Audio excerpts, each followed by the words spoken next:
Assalamualaikum warahmatullahi wabarakatuh. Perkenalkan, nama saya Prati Cinta Maulidina dari kelas 12 DO dengan nomor absen 25 akan menunjukkan beberapa fakta menarik tentang tokoh Kartini. Agar mengenal lebih dekat sosok tokoh Jawa ini, yuk disimak.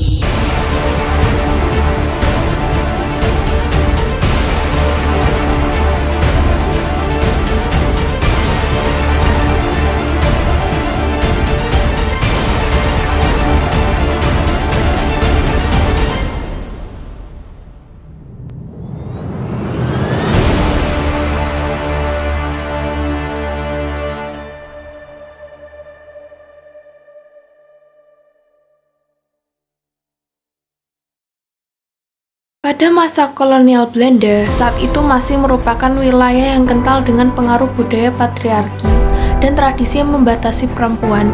Peran Raden Ajeng Kartini pada masa itu sangat terbatas, terutama karena kuatnya pengaruh tradisi patriarki, di mana membuat perempuan diharapkan untuk tunduk pada otoritas laki-laki dalam berbagai aspek kehidupan, yang menentukan peran mereka dalam lingkup masyarakat, bahkan dengan fokus utama pada persiapan untuk menjadi istri dan ibu rumah tangga. Sebagai seorang putri dari keluarga bangsawan, sosok Raden Ajeng Kartini mempunyai batas dalam akses pendidikan formal dan seringkali tidak diperbolehkan karena masyarakat pada waktu itu lebih menekankan pada tradisi yang menempatkan perempuan dalam peran domestik, sehingga mereka tidak dianggap perlu mendapatkan pendidikan yang sama seperti laki-laki. Akan tetapi, Kartini tidak membiarkan tradisi dan pembatasan ini menghentikan semangat belajarnya. Dalam menyadari bahwa tanpa pendidikan formal, perempuan akan terus terjebak dalam lingkaran ketidakberdayaan dan ketergantungan. Dan melalui upayanya, Kartini memperluas wawasannya dan menyusun gagasan tentang pentingnya pendidikan bagi perempuan. Rintangan tersebut menggambarkan betapa terbatasnya kesempatan menempuh cita-citanya. Hal ini membuat Raden Ajeng Kartini merasa terkekang dan tidak bebas untuk mengekspresikan dirinya. Raden Ajeng Kartini adalah sosok perempuan yang lahir pada tanggal 21 April 1879 di kota Jepara, tepatnya Jawa Tengah. Ayahnya bernama Raden Mas Adipati Aryo Susroningrat yang menjabat sebagai Bupati Jepara pada masa itu. Sedangkan ibunya bernama M.A. Ngasirah. Namun sayangnya bukan berasal dari keturunan bangsawan, melainkan hanya rakyat biasa. Beliau masih merupakan keluarga bangsawan Jawa. Itulah sebabnya gelar Raden Ajeng disematkan padanya. Raden Ajeng Kartini adalah anak kelima dari 11 bersaudara. Berbeda dengan anak pribumi kebanyakan pada zamannya, Raden Ajeng Kartini memperoleh pendidikan lantaran mewarisi darah bangsawan dari ayahnya. Dia disekolahkan di Europe's Leisure School hingga 12 tahun sembari mempelajari berbagai hal, termasuk bahasa Belanda.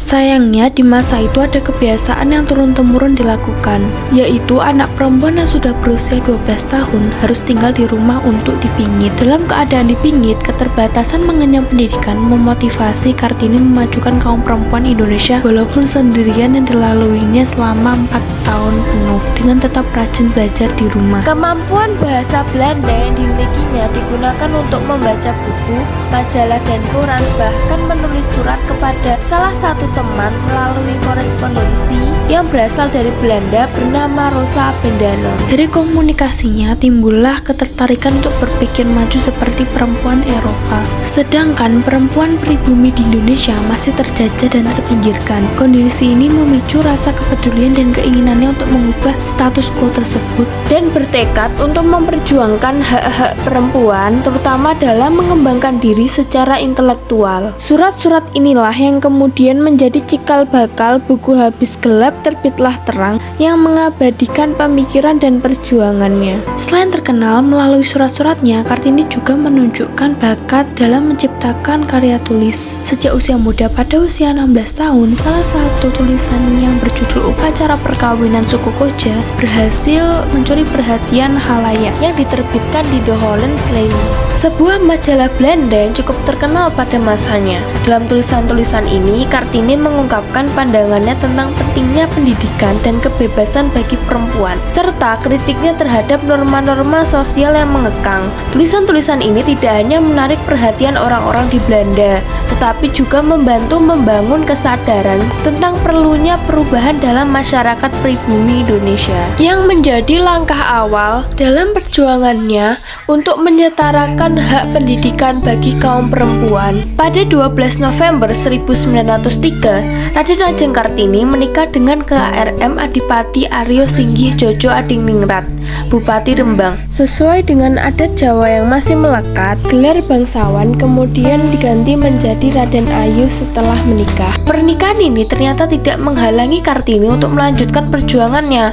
Justru sebaliknya, suaminya memberikan dukungan penuh terhadap impian-impian Kartini, termasuk keinginannya untuk memajukan pendidikan bagi perempuan pribumi. Salah satu bentuk dukungannya adalah dengan mendirikan sekolah khusus perempuan di sebelah timur pintu gerbang kompleks kantor Kabupaten Rembang yang diberi nama Sekolah Kartini. Sekolah ini menjadi wujud nyata dari cita-cita Kartini untuk memberikan akses pendidikan kepada perempuan pribumi yang pada saat itu sangat terbatas oleh adat dan tradisi. Perjalanan karir Kartini dimulai ketika bekerja sebagai guru di sekolah pribumi, di mana ia berjuang untuk memperjuangkan hak-hak pendidikan bagi wanita Indonesia. Namun perjuangan dan kebahagiaan Kartini tidak berlangsung lama. Aktivitas keseharian Raden Ajeng Kartini mulai terhambat setelah mengandung anak pertamanya. Kondisi fisiknya mulai menurun sehingga beberapa kali menderita sakit. Pada 13 September 1904, Kartini melahirkan seorang putra bernama Sosalit Jojo Adiningrat. Namun sayangnya hanya berselang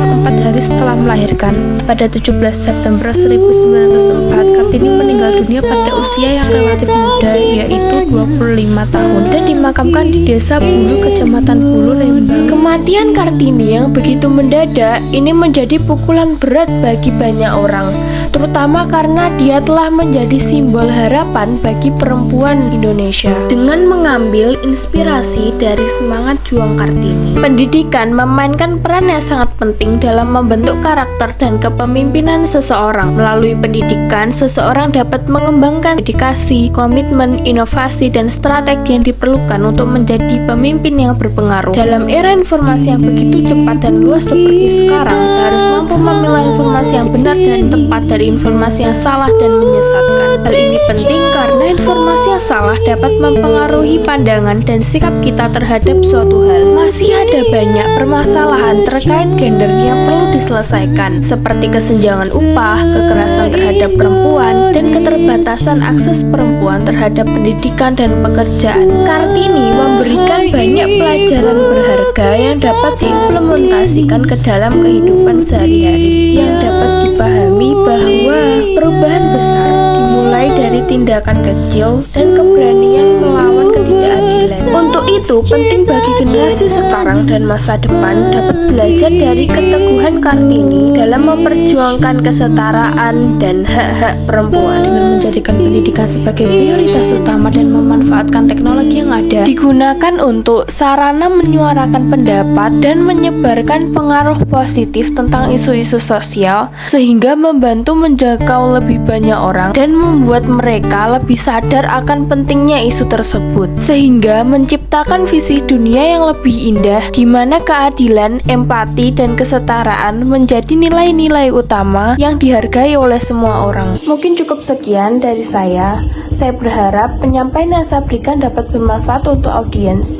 Bila merasa ada kekurangan dan kesalahan kata, saya meminta maaf. Akhir kata, wassalamualaikum warahmatullahi wabarakatuh.